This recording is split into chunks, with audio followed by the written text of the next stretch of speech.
கமல் ஒரு மீட்டிங்கில் என்ன சொன்னார் அப்படின்னா, ரசிகர்கள் வேறு, வாக்காளர்கள் வேறு அப்படின்னு சொல்லிட்டு சொன்னார்.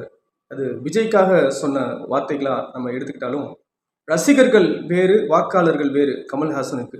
பட் விஜய்க்கு அப்படி கிடையாது. தளபதி விஜய்க்காக வரக்கூடிய கூட்டம் எல்லாமே ரொம்ப தெளிவான இளைஞர்களுடைய பட்டாளம் தான். நாங்கள் ரொம்பவே தெளிவான சிந்தனையோடு இருக்கோம். விஜய் அவர்களால் மட்டும்தான் இங்கே மாற்றத்தை உருவாக்க முடியும் அப்படின்னு நாங்கள் நம்புகிறோம். 500 ரூபா கொடுத்து, 1000 ரூபா கொடுத்து, குவார்ட்டரை கொடுத்து மீட்டிங்க்காக ட்ராவல்ஸில் ஃப்ரீயாக புக் பண்ணி கூட்டமாக அந்தந்த ஏரியாவிலேருந்து கூட்டிகிட்டு வந்து தான் கூட்டம் நடத்துகிறத நீங்கள் பார்த்துருப்பீங்க. இங்கே எந்த வித ஒரு ஆர்கனைஸ்மெண்ட்டும் இல்லாமல் தன்னிச்சையாக தானாக நான் போய் விஜயை பார்க்கணும், நானும் என்னுடைய வீட்டாரும் என்னுடைய பிள்ளைகளும் போய் விஜயை பார்க்கணும், அவருடைய வார்த்தைகளை நாங்கள் கேட்கணும் அப்படின்னு சொல்லிட்டு போகக்கூடிய கூட்டம் கண்டிப்பாக ஓட்டு வங்கிக்கு போய் விஜய்க்கு ஓட்டு போடாமல் மட்டும் திரும்பி வந்துடாது. அதை மட்டும் நீங்கள் புரிஞ்சுக்கோங்க. விஜயனுடைய இந்த 2வது மாநாடு வெற்றி பெறதுக்கு வாழ்த்துக்கள். நன்றி.